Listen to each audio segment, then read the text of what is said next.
Okay. I have, I was blessed from an early age with wonderful siblings. So I have two older brothers, Rod and Steve, and one little sister, Kathy.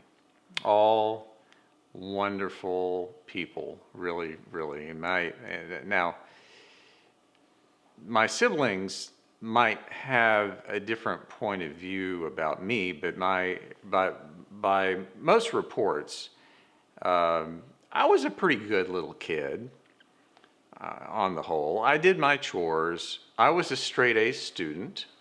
I obediently went to church. I was a Boy Scout. I played well with others, but there were times when my fantastic, sweet, patient, loving mother would make supper and present me with a plate of something that was not to my personal liking. You know, spinach, liver and onions, things that were good for me, but I was a kid. But I will never forget my mom's eggplant phase. We had eggplant casserole, eggplant parmesan, eggplant spaghetti, eggplant burgers. I'm not kidding. You name it. I thought I was going to turn purple. I ate so much eggplant. So it was on one of those occasions at our dinner table when I stared at the eggplant dish my mom had so lovingly prepared, and I said in the whiniest, brattiest way possible, "What is this stuff?" And she stared at me for a moment, took away my plate, and said, "If you're going to behave like one of the children of Israel in the wilderness, you can just skip supper." Those were harsh words coming from my mother. She often used biblical references and behaving like the children of Israel in the wilderness. Ooh, that was code language for constantly complaining for no good reason whatsoever. But as a kid, I thought I was justified in complaining. When I was hungry, I was only interested in eating stuff that looked good to me. I hadn't considered all the time and all the effort my mom had gone to, and the fact that she did that because she loved me, and the fact that we never went hungry at our house like she had on occasion when she was growing up during the Great Depression. So the appropriate perspective that I should have had was that I was incredibly fortunate. Every day, my needs were provided for. I always had plenty to eat. I had a roof over my head, a warm bed to sleep in at night, and loving parents. But that did not stop me from feeling like I had the right to complain. We are all prone to that kind of blindness every so often, that lack of perspective. And, well, I think it explains the phenomenon of Karens. This past summer, you probably saw at least one viral video online or maybe on TV depicting typically a middle-aged white woman out shopping somewhere and having a complete meltdown because she was asked to wear a face mask. So any one of these women caught on video having a hissy fit was dubbed as a Karen.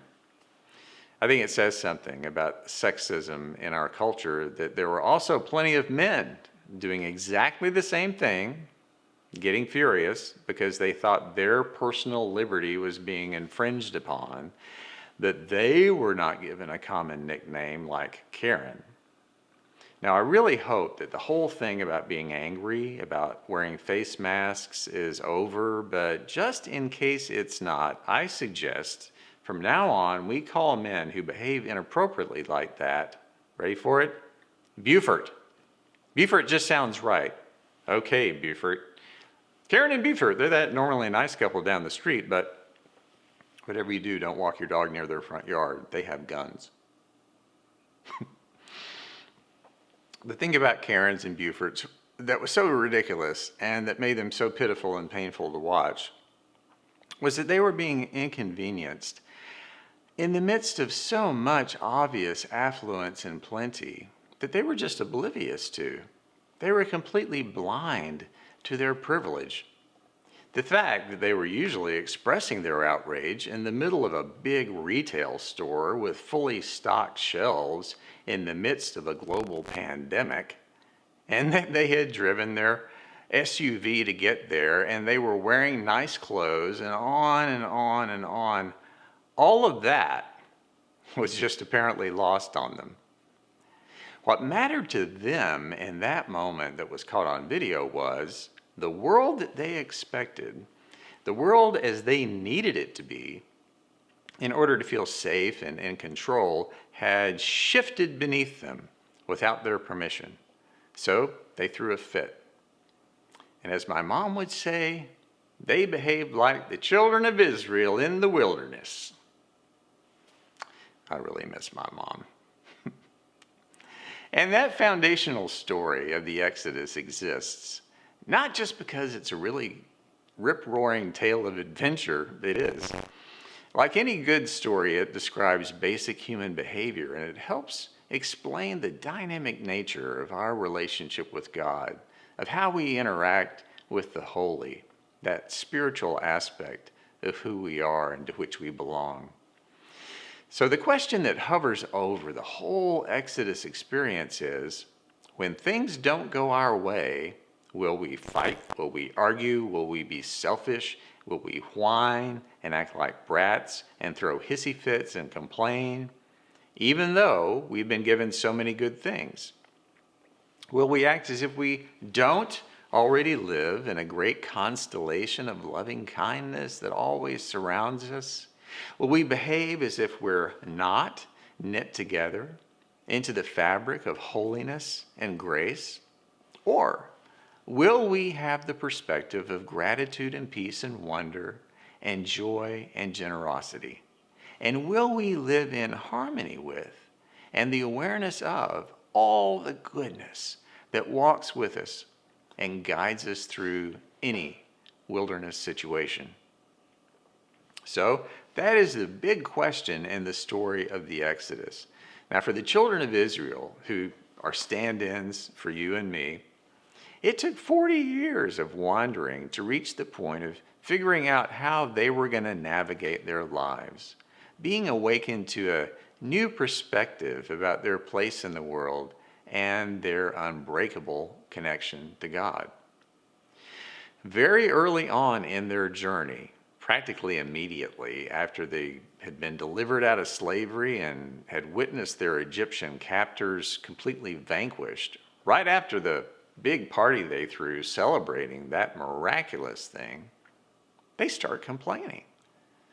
They're in unfamiliar territory. Life feels unstructured. At least back in Egypt, they had a daily routine and they knew where their food was going to come from. But now they found themselves out in the middle of nowhere, disoriented, with just a promise to go on, but nothing tangible. Everything was in flux. So they complained. Where will we find food? And as the story goes, God heard them and provided quail and manna. So what's manna anyway? You know, the truth is nobody really knows. And the children of Israel did not know either. It says a lot about their first impression of manna, that the Hebrew word manna literally means, what is this stuff? I'm not kidding. There it was, laying on the ground every morning, some kind of thin, flaky, bread-like substance to sustain them. Just enough for one day. And they named it, what is this stuff? Sounds a lot like me and eggplant casserole. So the next time you fix a nice meal for your family and your kid looks at his plate and says, what is this stuff? Just say, it's manna. Now be quiet, be grateful, and eat. That's not exactly how God put it to the children of Israel, but it was still an exercise in helping them gain some perspective. In other words, you may be out in the wilderness, but relax. You have enough. You have plenty. Be thankful. Understand that you are part of something greater than yourself and your own wants and your own needs. And while you're at it, you might want to pay attention and give some credit to who's providing this for you. Of course, day in and day out, that can be a whole lot easier said than done. I can't recall a time in my life when so many things seemed up in the air all at once. Everything about COVID just stinks. The world was already an uncertain place, but now the challenges and the uncertainty are way beyond huge. All the people who have died, the lingering health effects of this virus, the fear and the anxiety, the routines that have been turned completely upside down, how families are caring for and educating their kids, all the jobs that have just evaporated, the loneliness and isolation, especially among older adults or people who have chronic illnesses. There are huge numbers of people now suffering from depression, and there are projections about all the folks who will have a form of post-traumatic stress disorder because of this. I mean, I already know several. So worrying about something like when our church will be able to hold public worship services again, that feels pretty inconsequential compared to everything else that's going on. But it is important. You know, we all crave a time when we can have that in-person sense of communion with each other. And it will happen eventually. It's stretching our patience. But to keep each other safe, we have to be patient. We are planning to have an outdoor socially distanced worship time this Tuesday night, weather permitting. But in the meantime, it's really frustrating not to know when we will be back together on a regular basis on Sundays, or how that will even look.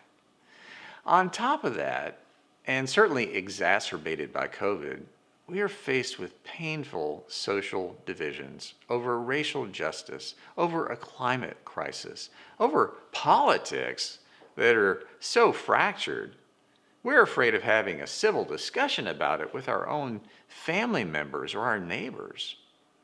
So we're all wandering through a true wilderness right now without a map.